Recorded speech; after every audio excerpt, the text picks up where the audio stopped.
Welcome. My name is Cheyanne Clouse. I'm currently your NIRSA student leader, and I'm here with the rest of the student leadership team to talk to you guys today about the student experience. These are our speakers on today's call. I'll give them all a second to introduce themselves. Just pop on, kind of say where you're from, your region, while everyone else drops in the chat where they're from, who they are, and tells us a little bit about them. So Mike, you want to kick us off with a little introduction? Hey, so I'm Mike Brito, Region 1 student leader, attend Rowan University. Hi there, I'm Juliana Frigerio. I'm the Region 2 student leader. I'm currently the second year graduate assistant at the University of Alabama for competitive sports. Hey y'all, I'm Bailey Adams. I am the second year graduate assistant for intramurals and officials development at Central Michigan University, and I'm your Region 3 student leader. And this is my friend Michael Scott.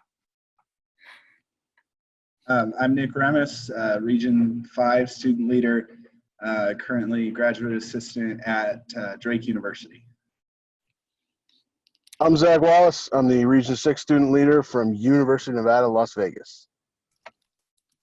I'm Judith Owuswa, the Canadian student leader, currently an undergrad student at York University. All right, thanks guys. Our Region 4 student leader, Katie, couldn't be here today, but if you're from Region 4 and you have questions, you'll get her contact info at the end. So while you all continue to drop where you're from in the chat, I'm just gonna let you guys know that today's session is being recorded and will be posted to our NIRSA website on the Ideas in Motion webpage. So you can just type in NIRSA Ideas in Motion to Google and find all of our upcoming and previous webinars. So when you came in, you were all muted, so please ensure that you stay muted anytime that you're not talking. But if you do want to add to the conversation, feel free to unmute yourself and jump in at any time. We are encouraging you all to talk and dialogue with us today. You can also utilize the chat like you're doing right now for any questions or comments that you might have. If someone drops something in the chat and you want to answer, feel free. We might call on you if there's something really interesting in there. And then please continue to utilize the NIRSA Connect for further conversation and resource sharing. It's an awesome website where you can get information from your colleagues all across the globe. Some guidelines for participation before we get started. I just want to make sure that everyone respects each and every person in this chat today and recognizes that everyone is subject to their own ideas and viewpoints. This room is a no judgment space and we welcome all ideas. Everything that we say today is what's working at our institutions or in our life, and it's not a one size fits all for anybody. And then we want to make sure that we avoid specific comments on COVID-19 symptoms, quarantine responses, or government responses. While some of today's chat might stem from what's happened in our current circumstances, we want to avoid talking about those specific instances of symptoms in quarantine and things like that. So as we move on, I want to take a moment to kind of hear from you all about what you hope to get out of today's conversation. Oh, my computer's a little slow. Sorry about that. So if you want to drop in the chat or speak up about some things you're hoping to get from today's call, we would love to hear them.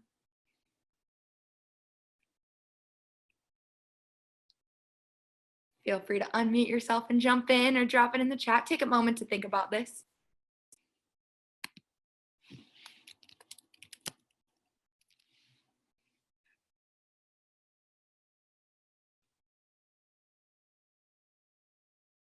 Yeah, so something that I want to check in about is like, how is everyone adjusting to like job searching during this time? I'm a second year GA and that's very relevant.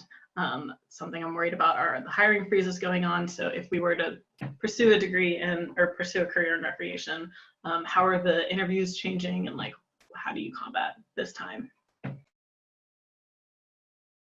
Yeah. I can help out a little bit, Jules. So I just went through the interview process recently with a school that switched midway through to obviously no on campus.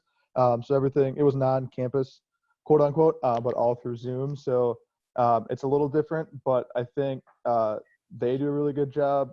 They ended up working with me because I think, you know, they're new to it, we're new to it. But for the most part, it kind of went similar to how a normal interview would go, except for the fact that you're not in one room with them. you just see everyone's face on Zoom. But at the same time, I mean, they can still see you, you can still see them. So I think that body language aspect is still there, which is helpful. The only, I think the hardest part of it was the facility tour portion and the campus/area tour, because the facility tour, they're able to just post or show a video and walk me through it. But for the actual campus and area tour, there's really not much you can do there other than kind of just show maps, because they're not going to drive through the entire city or campus and show you that. But I think schools are the ones that aren't in a freeze are adjusting well. So I think it's just both sides are a little unaware or kind of new to it. So, but it's good. I think schools are doing well. They're trying. Thanks, Tucker. I think we touched a little bit about those hiring freezes and potential virtual interviews last time, and we'll get more into detail on that as we go. So some potential topics that we thought of. So remote learning, how it's going for everyone, what that transition looks like. I talked to one of my students yesterday, and she was saying that her professors have tried to move the same things that they were doing online. So some of her labs, she now has to film herself doing practicals and send them in. So it's taking her a lot more time to do her assignments, and she has far more assignments than ever before. So remote working and how you're adjusting to that, maybe moving back to a family home, job searching, we'll get into that more. Dealing with some of your lasts being canceled, and I know that that's something that's been hitting me hard the last couple days. How you're maintaining your social interactions, kind of dealing with maybe some financial burdens, what you're doing to keep yourself well, and so much more. So what we want to do is I'm going to stop sharing my screen. Goodness, the S's are hard today. So we can all see each other, and we'll kind of just open this up for some dialogue. So if you have some questions and you are looking to get some answers, feel free to unmute yourself and shout those out to us.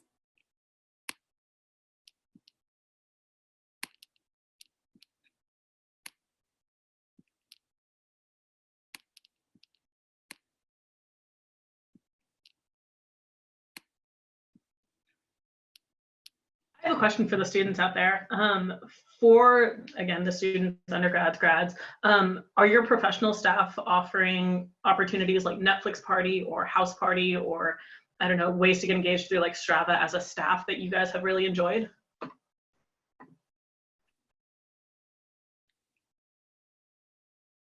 Hi there.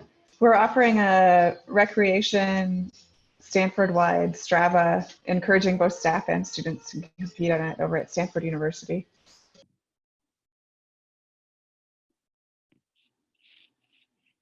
Thanks, that's awesome.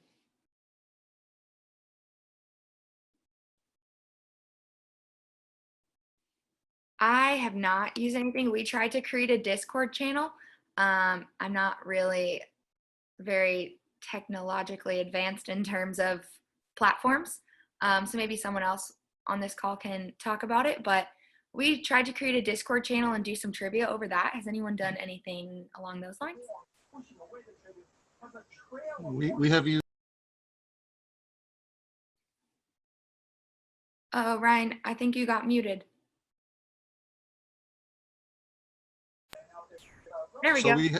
So we have activities Monday through Friday virtually, either online or whatever means out there. So Mondays we have like a dance Monday.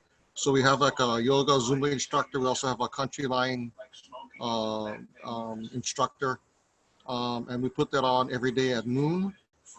And we use it through 3 different sources. One is Zoom, where we invite all of our students to jump on and see if they want to do it live with him. We also pre-record it on Facebook and on Instagram. So that's on Mondays. There's not a lot of line dancing here in Hawaii. So some of the students have been kind of interested in doing something like that. The Zumba classes and the more modern stuff hasn't been as popular. I think it's because the Zumba instructor, which is a student, by the way, that works for me, he's super engaging and funny too when he's doing his videos. So that's what we do on Mondays. On Tuesdays, we have yoga. So the yoga instructor, she's had a large following on our campus. And again, we're a campus of about 3,000 with about just over just under 2/3 that are on campus, and about just 1/3 is like only online. And so she's had a pretty good following in person, and the same people that were taking her class in person is now following her online. So that's been wonderful. We also have on Wednesdays, we have workout Wednesdays, where one of our students or two of our students videotape each other doing workouts. And we show that online again on the 3 different avenues. Zoom, they can come in live, or again, post it on Facebook or Instagram. Thursdays, we wanted to call it Thirsty Thursdays because it's all college age students, but we cannot. So we call it Takeout Tuesdays. And this is to help the community as well. Each of my staff goes out and gives a rundown on one of the local vendors that serve food. So they're not only supporting by buying the food, but they do a critique on what they ate and how good was it, how much did it cost, and stuff like that. And then on Fridays, we do what's called Stupid Joke Fridays or Funny Fridays, where a bunch of us get online, again, same thing, using the 3 forms.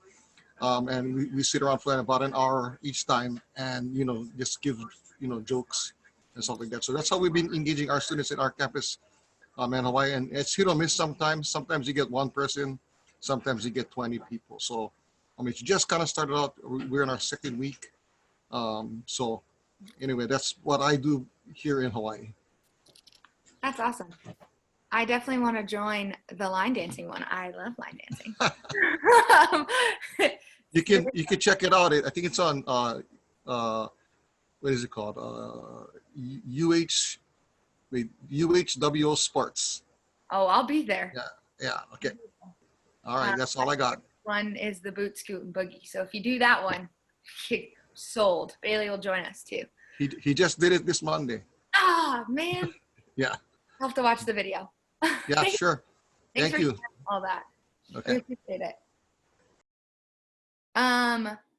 So lots of these awesome ideas. I know that one of the things I have been doing is trying to engage them in a similarly themed weekly activity, but I've noticed that things are starting to drop off. They're engaging less and less, or it takes longer.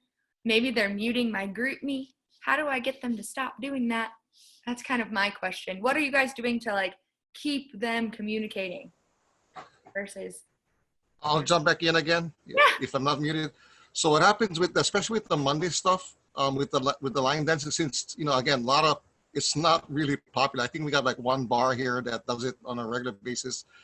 So what we've done is we've asked the students that if they can copy what he's doing and post it online, that we'll give them a promotional item that we get from local vendors. We also have our hats and stuff. We give away hats to our students as far as incentive for them to participate in these activities. And so for every activity, if the student go out and critique a food, then if they're the first one to do a critique, it's not necessarily the best one. It's just the first one for right now, because I don't know who would be the judge to do that. We're giving away prizes and promotional stuff, and so we gain some interest back. Because you're right, they're starting to fall off, and get into their new routine, what I would like to call, being that they have to stay home for school. Awesome. It's Rebecca. I'm up in Canada. We started off with a lot of different activities and then had to pull back because we're very cognizant that students are still actually in class. They still have essays and they still have assignments and labs, etc. So one of the social connections projects, we have an activity on a Friday and one on a Monday, sort of to launch your weekend and then launch your week. And one of them was an indoor and outdoor scavenger hunt with pictures. Another one is a virtual campfire. So everybody gets their marshmallows and their s'more stuff, and you can put the fireplace on in your house, or you can put it on the TV, and we all log in together. There's a plan to do campfire songs, chat around the campfire, tell ghost stories, that kind of thing. But it's really simple instead of a lot of time commitment. So there's a significant pullback because we do recognize that they are students first. And then the second one we've done is we've taken an entire class or staff list and divided them amongst the 3 student leaders. And everybody has a grouping. And they are responsible for reaching out individually to people to make sure that everybody is staying healthy physically and mentally.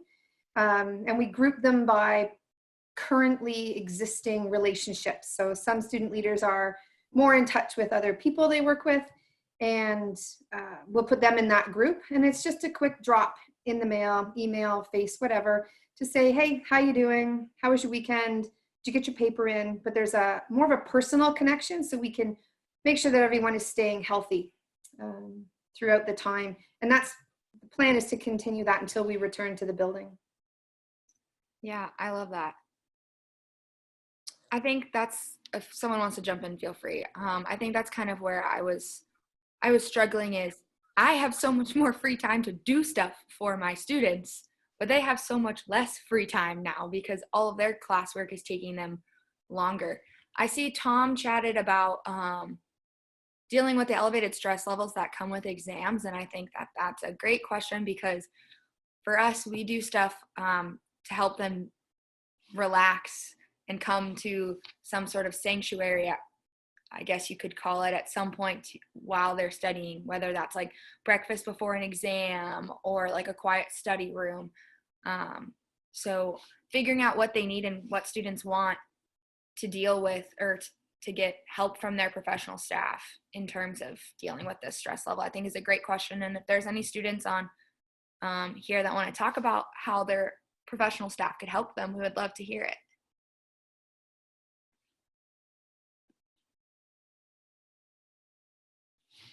Students, don't be afraid to talk. My voice is cool, but I would much rather listen to y'all. Cheyanne, I guess I can further clarify the question because, Yes, hello everyone, Tom Giles down at Florida International University. I'm sending you all warm weather vibes from Miami. You can take some of our 90-degree weather because I'm sick of it. But tongue-in-cheek humor, that's what we need on a Tuesday.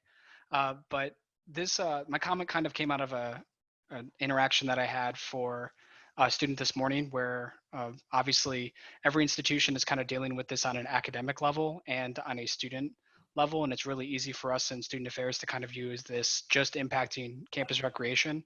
But that was kind of changed for me, and obviously like some students are being impacted by some other classes are literally just pass fail, and now all of a sudden the class that they knew that they needed to get that 85 to keep their GPA, now it's just kind of a heads or tails kind of thing. So more for the students on the call, I'm just looking for what are some strategies like virtually about how to combat that exercise deficiency, in the sense that, yeah, you can work out at home, but now you don't have that quiet place to study in the gym and all of those other kind of things. So I need your ideas. Please help me out. that's, yeah. One of the things we're doing here at Minnesota, and I was, Flick and I were just chatting back and forth. We created a national trivia show that we're streaming on Twitch every Wednesday. So that was kind of a collective thing for everybody across the country to get involved with, which just really came together over the last 3 weeks.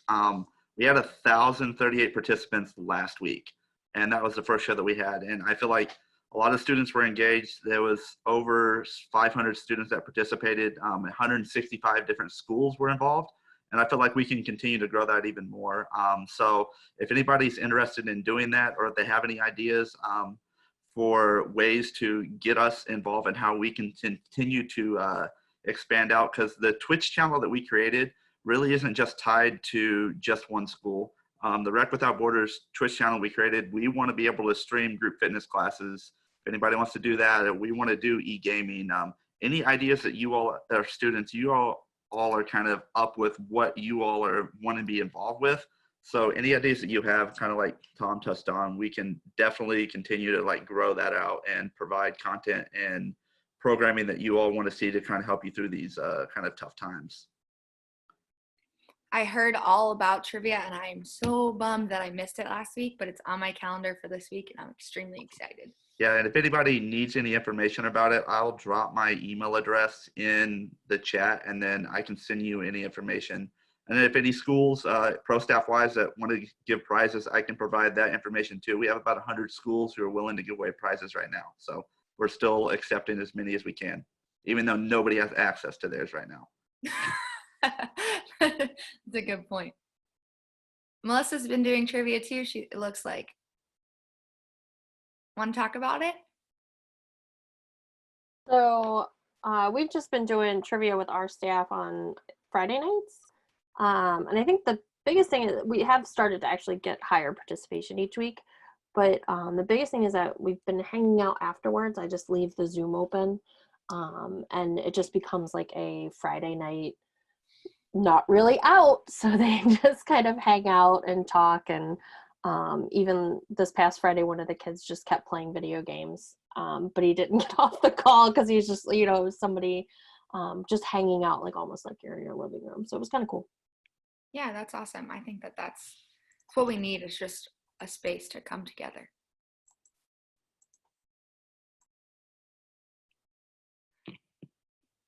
Tyler, would you mind talking about what sports you're offering, what esports you're offering? I see it in the chat. Yeah. So we're doing Madden, FIFA, and NBA 2K20 with PS4 and Xbox leagues for all three of those. There's about 7 or 8 of us that are kind of on the small committee. We're putting everything together. We just got an IM Leagues page for it. We're just trying to find ways that we can kind of reach the students besides our on-campus stuff, because this is a weird time, obviously. So it looks like it's going to be a success. We don't know how many people will sign up, but it's looking good. I like it. Bailey, do you want to talk a little bit about your brackets? Yeah, so since we were robbed of our traditional bracket time of the year, I've been putting out brackets of random topics. So our first week was this week was Marvel superheroes. So every week I've just been kind of coming up with a different topic, and we just have every day we're voting on the different round, and then by the end of the week I usually do a 32 team bracket, and so by the end of the week we have a champion crowned. Spider-Man won for Marvel superheroes, so it's been a success so far. Gotten a lot of participation from my students in that, rather than just kind of trying to schedule a Zoom call or a Teams call. I've gotten a lot more participation in that, and there's been quite a bit of debate in the group chat, so it's been fun. I like that. I would have picked Spider-Man as well, in case you were curious. Oh, weekly hashtags. So my question is, are all of you people with these creative ideas coming up with them on your own, or have you tapped into your students somehow to get this information? Or are these just strictly coming from your own great big brains? I'll jump back in again a little bit. So about 50% is from myself and 50% from the students, but 100% of the decisions are made by all of us.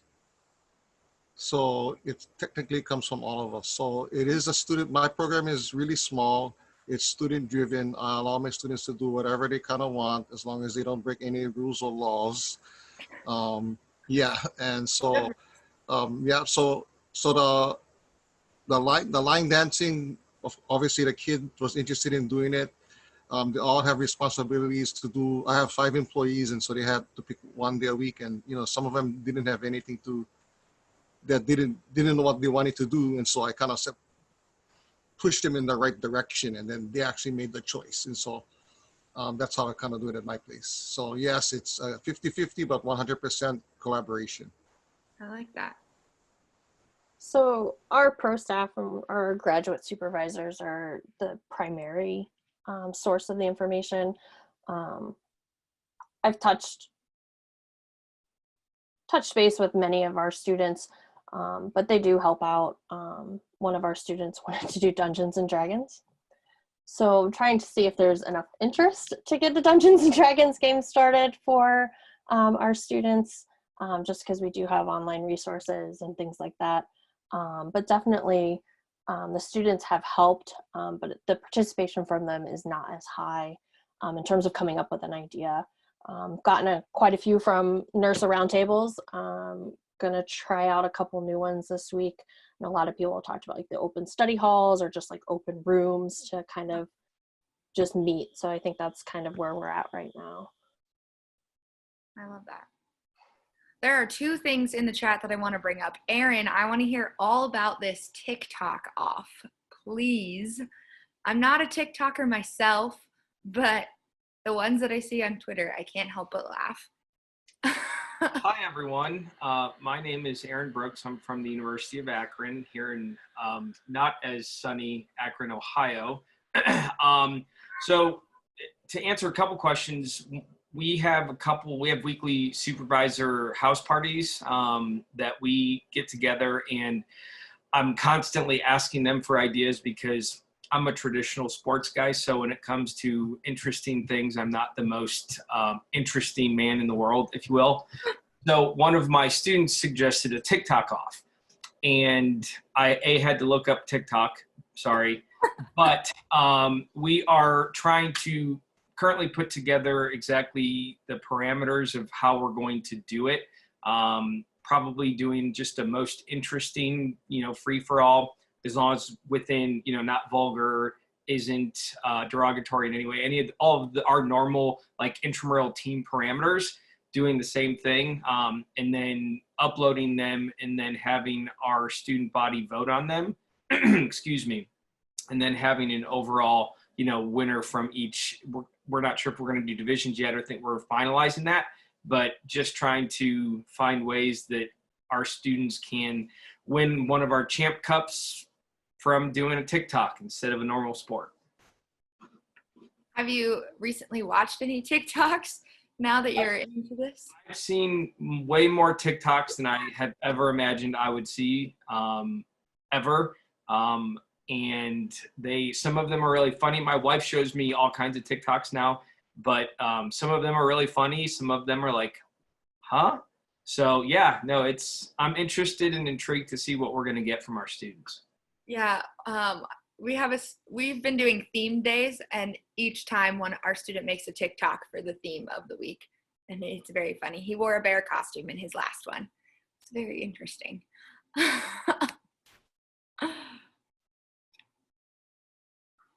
Cool, this is awesome. I know one of the things that I'm looking to get into is Netflix Party. Someone previously, I think Belle mentioned using Netflix Party. If she wants to talk about how that went for her. Maybe. Hey, my camera's not working right now, so just my voice. But yeah, so we did our first Netflix party this past Friday, and it was a little not as great attended, and I think it's just because Netflix Party can be a little hard to figure out if you haven't done it before. So we're gonna try again this Friday for another movie night. And I sent like more tutorials on like how to download the Netflix Party extension, because you can only watch it on Google Chrome. And so and then we put polls in the group meet, and people could suggest what movie we wanted to watch. So that's how we picked what movie it was. And then we just set up a Zoom call while we simultaneously were all watching the movie. So there was some of that like face-to-face interactions too. Nice. You could also watch Tiger King together. Or The Office. Exactly, yeah. Mixed reviews on the Tiger King. Got it. All right. I see some head no's. I see some head yeses. I watched Tiger King with friends. It was great. This is Stephanie Plummer from California Baptist University. One of the things that a coworker did was let's see if I can get this right.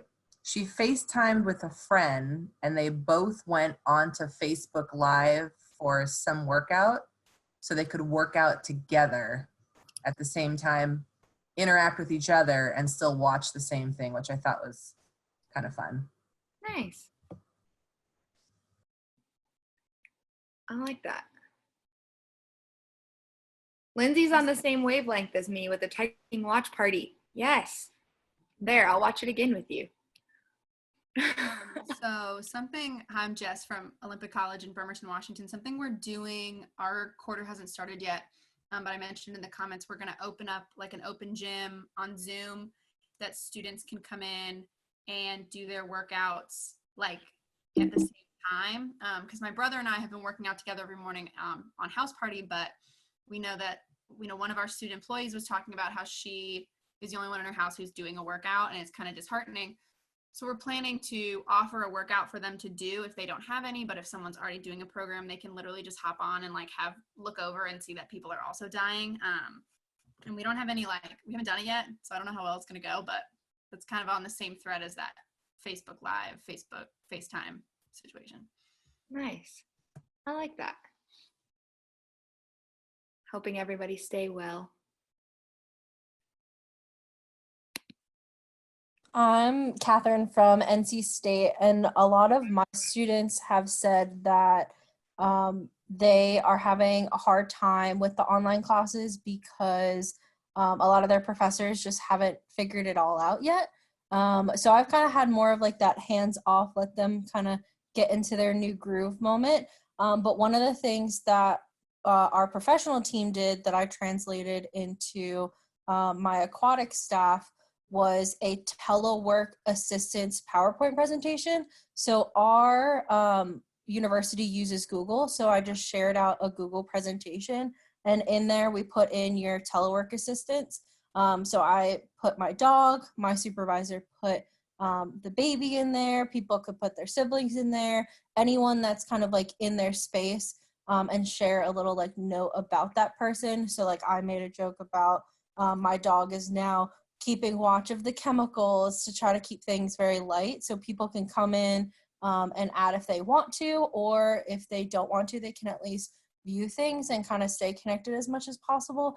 But it's something super quick and easy. Everyone has pictures of probably their loved ones or loved pets on their phones, so it's just a matter of just plopping it in. And so far we've had a couple people add things in, which has been nice.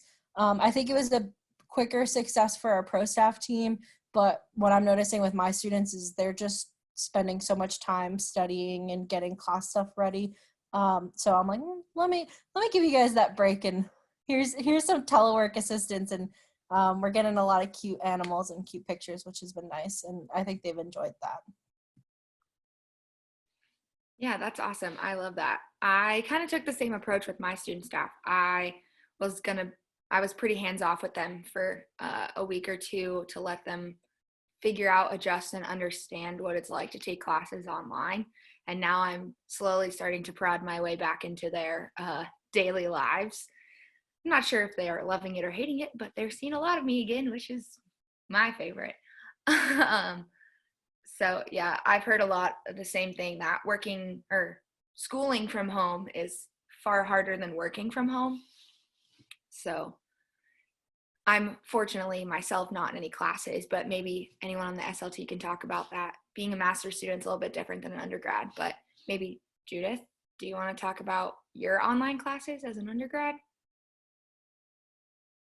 Yeah, I've had the same issue with a lot of profs not being able to kind of adjust to using like Zoom, or for York, we use a site called Moodle.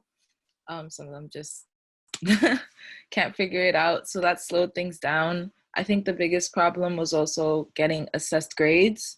Some profs are offering those and some aren't, so I know that's been a struggle, but I think just emailing, it's just a lot of emailing, to be honest, with between profs and between undergrad offices, and just trying to make sure that whatever you're trying to get done in the courses that you're trying to get done are actually doing that within academic integrity of the school and stuff. So yeah, it hasn't outside of that, it hasn't been too bad, but it has been hard to like kind of learn on your own. I think that's one of the biggest problems right now. So yeah. It's definitely a whole different beast out there, online learning, especially if you weren't expecting it. I don't know if any of you guys institutions offer now, since semester, so we're in a semester base, so kind of in the middle of it. A lot of our admin suggested to a lot of our students, if they having a difficult time doing online classes, is to ask ask the professors to do credit, no credit instead. It's not going to be penalized in any way from our institutions, and and you can change it. The deadline for the change has already passed, I think, but it has been extended throughout the end of the semester. So for a lot of you guys that are doing well in class, and then now that you guys are not doing well in class because it's difficult to learn for whatever reasons, whether your computer skills or your professor's computer skills are not up to par, you can then ask for credit, no credit, if your school allows it, like our school does. So so that it doesn't affect your GPA. So just you can, something else you can ask about. What is the policy on credit, no credit at your campus? If it's going to start affecting your grade, because it's not only your fault. I mean, it's nobody's fault here. But like if I had to teach online, because I'm a teacher, I would go crazy figuring out what to do online and using all these different opportunities. Just getting online today using Zoom was difficult for me. I'm probably the oldest guy in this room right now, so everything is a learning curve for me when it comes to online and stuff. But if I can learn, they should be able to learn too. And but in the meantime, so that you guys don't suffer with your guys' grades, you might want to ask as an option to do that as well. So just some feedback from an old professor. Thank you. We're glad you made it on the Zoom today. I'll never try and miss any of these things because I learned so much from the younger generation, and I couldn't go to NIRSA, so that's why I have signed up for almost every one of them so far. But thanks for having me. Yeah. To share some of my wisdom or inexperience at the same time. Shayna asked a good question about oversaturation of social media, and I want to address that, but I also want to address just like overstimulation as a student, because that's, at least in my person, it's something that I'm experiencing. So screen time, an influx of email, so kind of what that looks like. If anyone wants to talk about that. Oh, Robert's got something good to say. He said it in the chat. Robert, where are you? Oh, Roberto, I'm sorry. Roberto, yeah. So yeah, like a lot of my professors, they assume that because we're home, we have a lot more time to spend that time doing our schoolwork. But like I said in the chat, I don't want to spend more time on my computer than I have to. I'm already here doing all my other schoolwork. I'm doing a little bit of a UCSD where our employees still have the chance to do work. So we're doing a lot of online courses.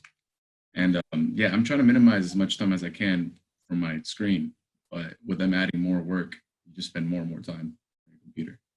Yeah, and then your staff trying to engage with you, and it has to be virtually, so it's on the computer. So what have you done to what tips have you done to minimize your screen time? I'm trying to stay away from just like Netflix, other extracurriculars, and just stay on the computer as work related as possible. That's really just the only thing I can do. Everything else I need to be on the computer for. Can't minimize that too much. That's about it. Yeah. Yeah. Jules, what are you feeling? That's what I'm feeling. It's just harder to budget your time in master's classes because like so many more things are project and discussion based rather than like weekly assignments. So like that's one transition from undergrad to grad school is that you're much more responsible for your own time, and I would just rather work on other things personally. Or jump on a house party. Tyler and Tom want to know about how many emails you've been getting. Well, I am a student, but I'm a grad student, and I'm getting more emails now than I ever have before. My inbox is like 3 times as full each day as it has been when we were in school in person.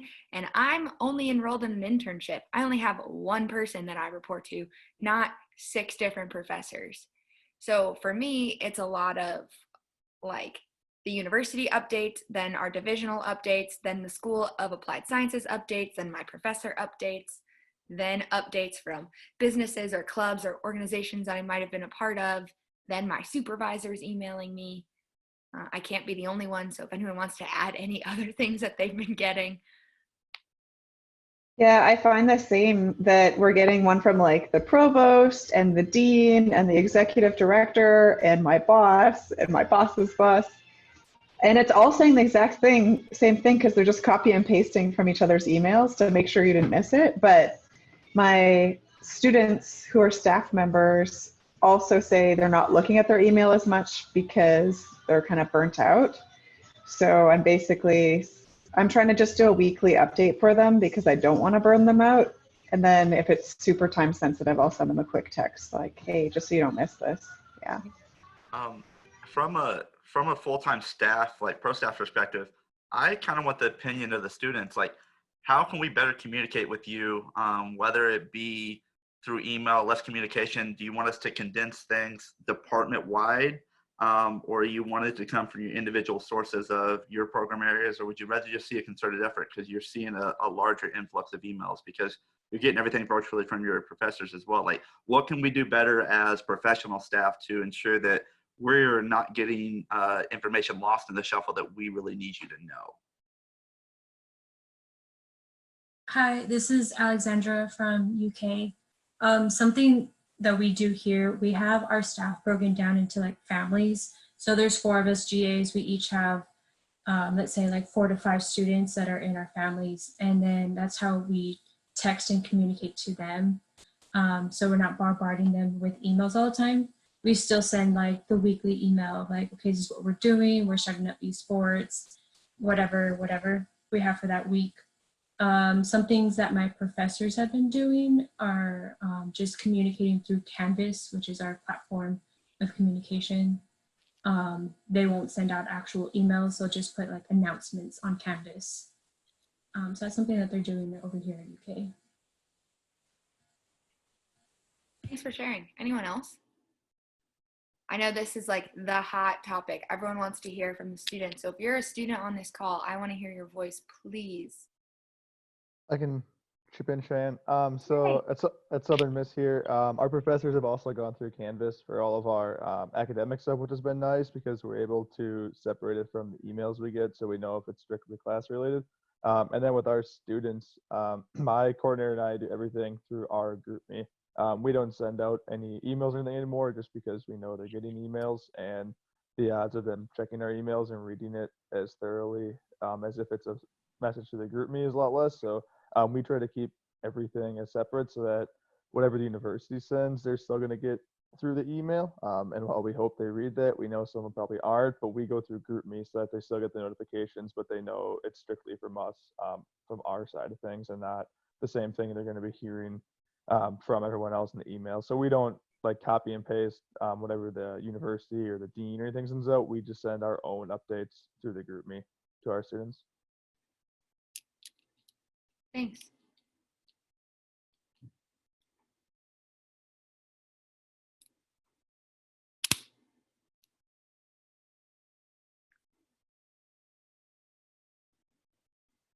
Anyone else want to jump in and talk about? It doesn't even have to be what, if you're a student, it doesn't have to be what your university's doing, but maybe what you'd like to see them do. Or even, I always say, you don't have to know exactly what you want, but you can know what you don't want. So if there's something that's going on and it's not working, it's okay to acknowledge that it's not working. And so talking about that is okay too.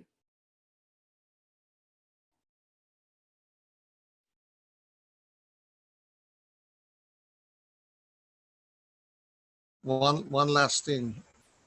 With all of this email stuff, it just brought me to my attention. You know that there are multiple other groups on campus also trying to service our students. Like for us, student services, AUSH, which is the governing board of the students. All of them are trying to do online or Facebook or activities. So I think at our campus, I think there's 11 different individual groups that are sending daily stuff via social media, along with the emails and along with the texting and along with all of these things to And it's very frustrating for me. And I don't know, I talked to my vice chancellor about it, that we're doing duplicated services.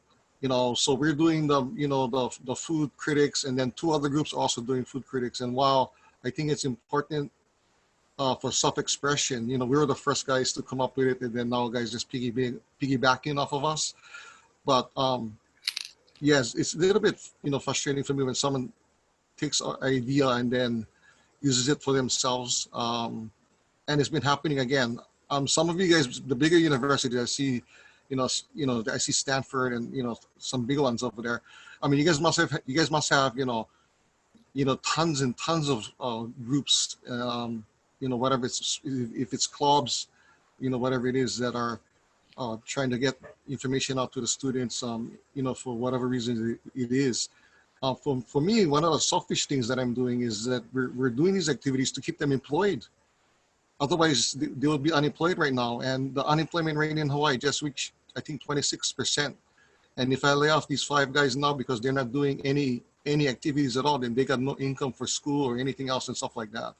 And so so selfishly, I created this thing way ahead of everybody else to do daily postings so that they get something to do. Like I said, one person is responsible for each day, and that's their 8 hours of work. They get a total of 16 hours. So they help somebody else. So that's their 2 days a week.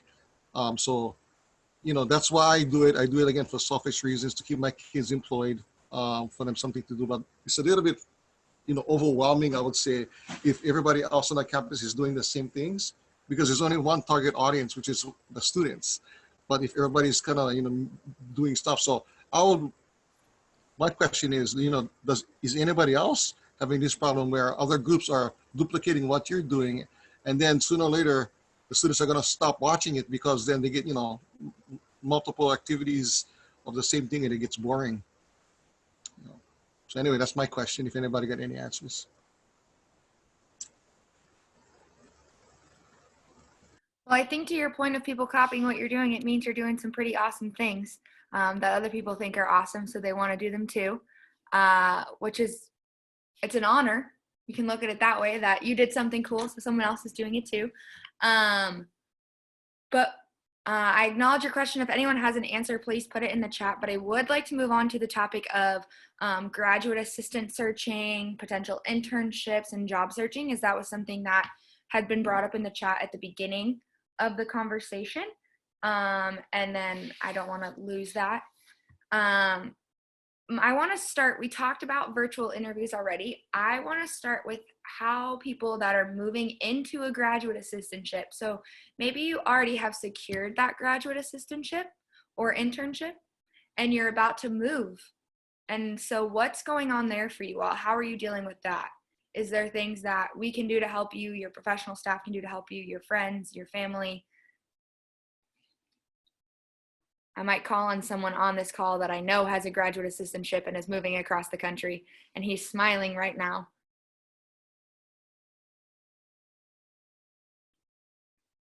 Payden? Yeah, I can comment on that. So I'm going to miss next year, as Cheyanne was kind of inferring.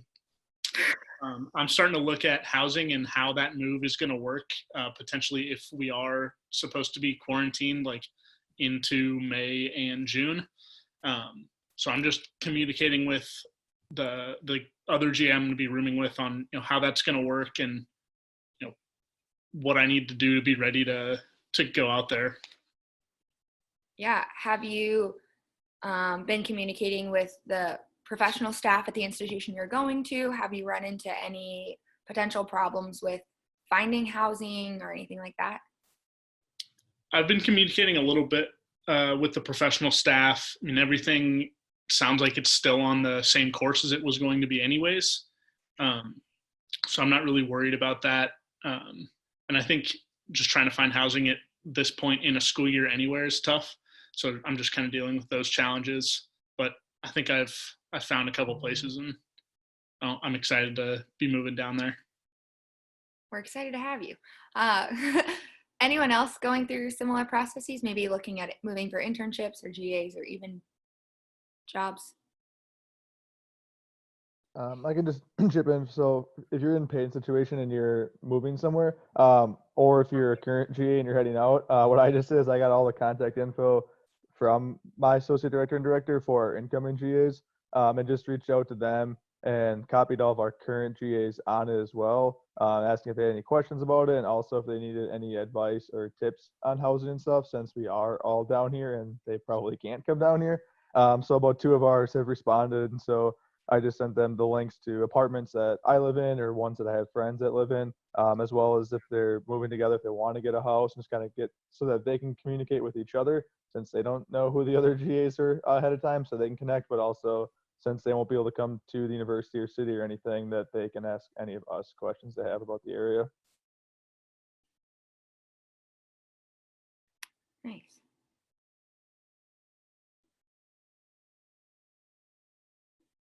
Anyone have anything else that they'd like to talk about? GA internship, job search wise, questions?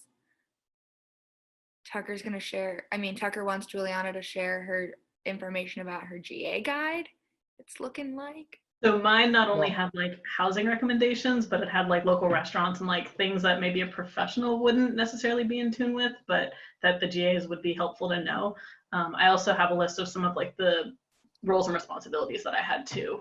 So I oversee clubs and intramurals, but my clubs, I left like little tips and tricks about badminton likes to order these kinds of shuttlecocks and like little things that would be helpful to pass on. Nice. Whoever's the GA following in your footsteps will be very thankful for you. I sure would be. Aaron asked a question, and I want to pose this to any students on the chat. So please speak up. You have 8 minutes of time left with me where I'm going to ask you to talk. So he phrased it for pro staff, but I want to know what the students, so any graduating seniors or second year GAs, virtual banquets, that's your last hoorah, like that's the thing. What do you want to see now that you can't have your award ceremony? What do you want to see? How can we celebrate you?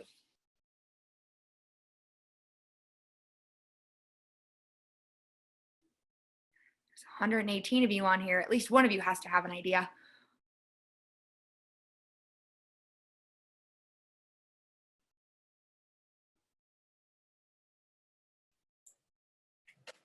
So I'll talk about kind of where we're at my university with this. Just we met today as a pro staff and GAs and trying to figure this part out. So we definitely want to do something virtual. We're not quite sure if we're going to do it online and you just drop in or pre-recorded. But aside from that, when it comes to recognizing our employees, some of us were open to doing it in front of everyone with all the pro staff and GAs.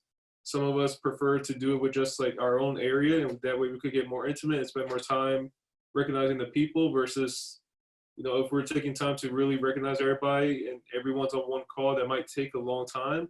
And, you know, we gotta be cognizant of people trying to stay engaged. And if we go into an hour, 2 hour long call, that's gonna be a lot for an awards, because our awards banquet last year ran pretty long, so we don't wanna have it long online too. So that's kind of where we're at, trying to figure out what's the best way to just recognize people. We're not too hesitant about not having people engage and show up. It's just like we're trying to be very cognizant of the time, because that was our issue last year in person. So you can imagine how tough that could be trying to do it online now. Yeah, that's awesome. We are doing something similar. We're going to do a recorded banquet. We were going to do it virtually, but we're going to just do a video to give out all of our awards.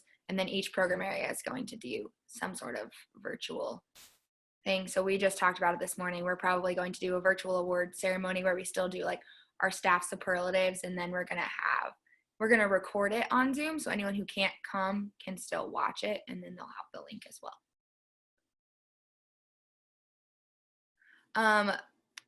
If you'd like to speak, please, Aaron, I saw you come off mute. Go ahead.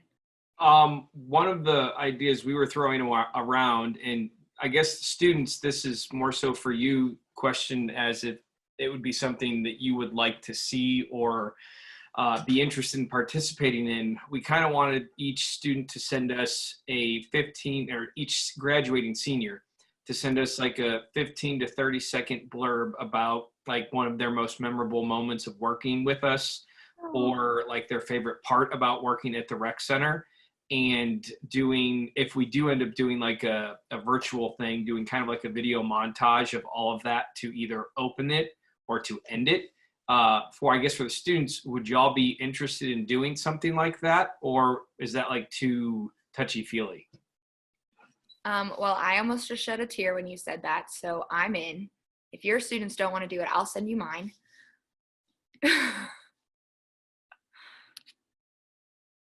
One cool thing we do at Central is we give the graduating seniors and anybody that's leaving the opportunity to, it's called their last lecture. It's similar, it's just an in-person thing. And so we're going to try and give the opportunity for seniors to do their last lecture over video and be able to send that into the professional staff and GAs. That's cool. I'm going to share my screen with you all once again as we wrap this up.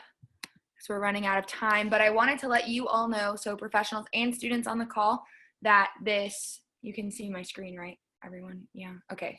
That the Virtual Career Development Week will be hosted April 20th through 24th, presented by Mundo. Bluefish Jobs and NIRSA are really putting this on to help people with things like roundtables, mock interviews, resume reviews, info sessions, and so much more. This is open to both members and non-members. It's free for members to register and $30 if you're a non-member. So you can pass this on to your students. We are hoping that this will serve in pseudo place of the Career Services Center that would happen at annual conference. So if you're looking to register or volunteer, please check out the website. You can do NIRSA, just search NIRSA Career Development Week and you'll find it. A big Google person. So I wanted to end with all of our contact information. If you have any questions, if you want us to reach out to your students or help you, if you're a student and you want to chat, you're a professional member and you need some ideas, we are still technically students, so we can help you. Please take a picture of this, find it, reach out to us. We really appreciate you guys communicating with us. And lastly, please tell your students, NIRSA, thank you, Aaron, for dropping that link in there for me. Aaron just linked the Virtual Career Development Week. Have you and your students follow us on Instagram at NIRSA Students. We're doing some really fun things on that. So we've been doing some bingo cards yesterday. Self-care bingo went out, and we'll continue to do interactive things over the course of the next month. But that's all we have for you guys today. Thanks for joining us. Continue to check out the roundtables happening over the next week or so. And we'll see you guys next time.